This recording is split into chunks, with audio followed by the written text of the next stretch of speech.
Madagascar est reconnu maintenant par la communauté internationale et par les Nations Unies.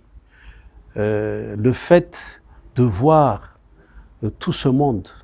venir honorer l'investiture du président Andry Rajoelina augure déjà l'enthousiasme non seulement de la communauté internationale à venir donner un coup de main à Madagascar pour le financement des divers travaux qui sont l'objet de son projet de société, qui est donc l'IEM. C'est donc de bon augure que tout ce monde-là est venu, et je pense qu'il faut saluer surtout la façon qui a été donc faite pour pouvoir permettre à la population malgache d'aller de l'avant, notamment au niveau de l'élection présidentielle. Il y avait en 2018 déjà ceux qui hésitaient beaucoup à procéder à cette élection, prétextant qu'il y a encore beaucoup de choses à ajuster, à apporter comme aménagement, etc., au niveau aussi bien des lois électorales que pour parer un peu à un certain nombre d'irrégularités ou d'incohérences qu'on a pu déceler au niveau de la Constitution. Mais nous, au niveau de MDM, on a toujours encouragé l'élection de manière à ce que ce soit seulement la seule voie pour sortir de la crise qu'on avait vécue, même pendant cette quatrième République,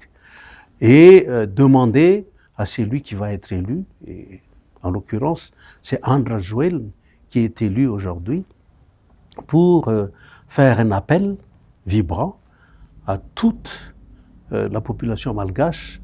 et à toutes les forces vives de la nation, de manière à ce qu'on puisse procéder à ce qu'on appelait la refondation de l'État. À mon avis, je suis très optimiste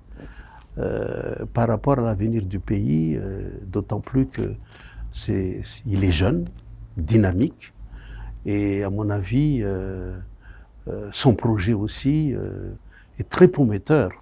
au niveau de l'avenir de Madagascar, aussi bien dans le sens de la réconciliation nationale, qui est inscrite d'ailleurs dans le premier point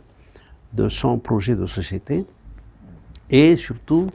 de s'attaquer à la lutte contre la corruption et la mauvaise gouvernance, et surtout au niveau de l'insécurité qui décourage au plus haut point les investisseurs qui veulent bien venir à Madagascar. Donc je saisis cette occasion pour, encore une fois, féliciter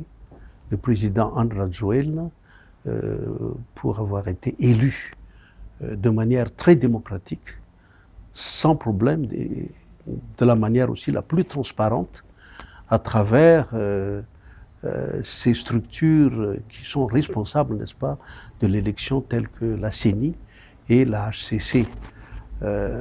Donc félicitations et bon vent pour l'avenir de Madagascar.